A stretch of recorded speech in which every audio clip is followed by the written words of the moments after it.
Hi, everyone. I'm that sociology teacher, and today we're looking at the ultimate human transformation, the evolution of society. Think about your life right now. Did you wake up and check your phone? Did you grab a snack from a fridge stocked with food from a grocery store? For the vast majority of human history, that version of reality was literally impossible. Sociologists categorize societies based on their subsistence strategy, which is just a fancy way of saying how a group of people gets the stuff they need to survive.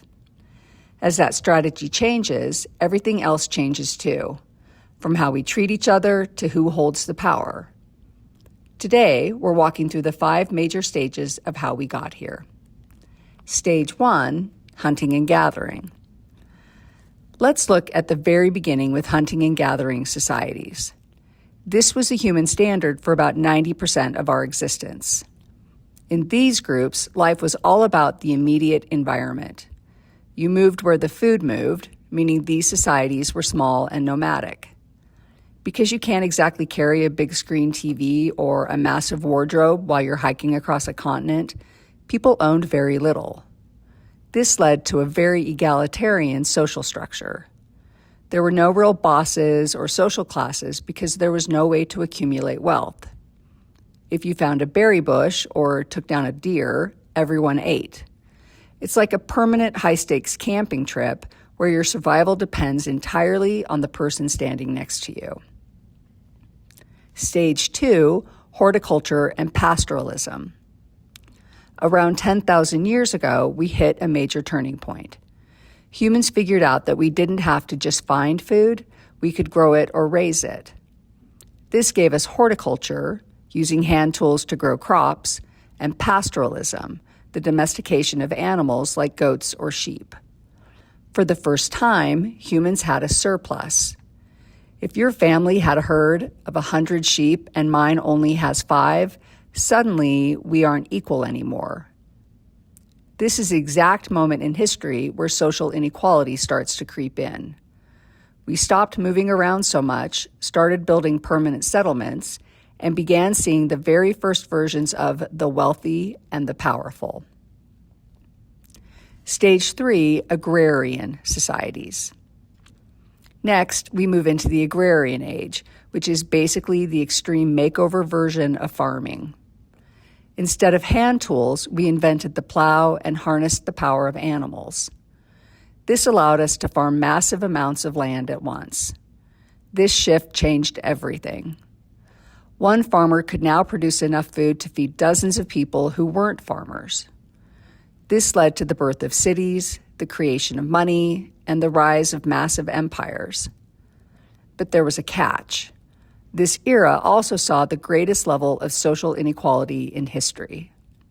You had a tiny group of elites, like kings and nobles, living in luxury while the vast majority of people worked the land as peasants.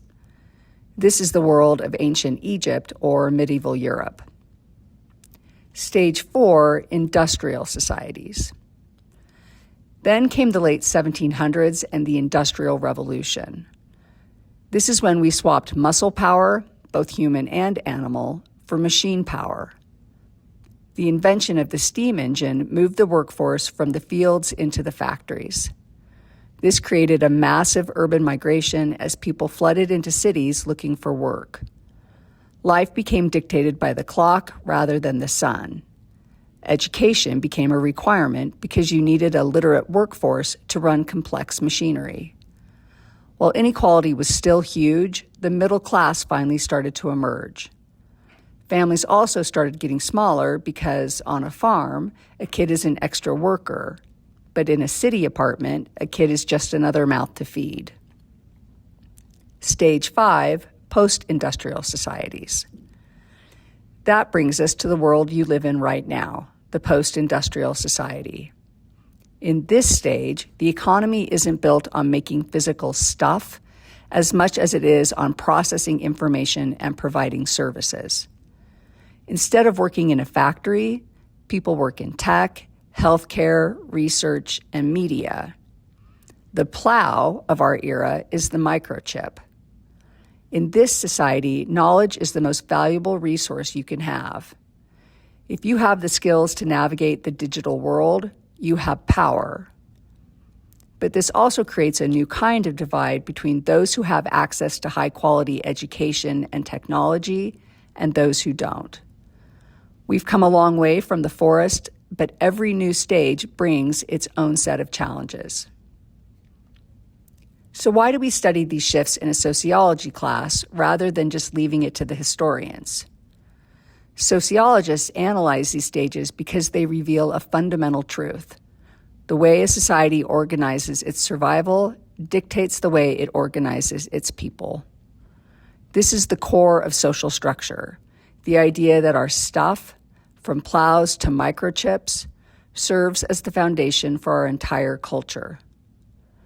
By tracing these 5 stages, we can see exactly how social inequality was born, how technology reshapes the family unit, and why our modern values look so different from those of our ancestors.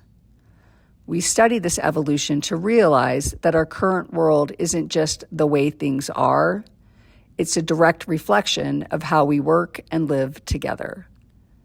Recognizing that our entire reality is shaped by these hidden social forces, that is sociology.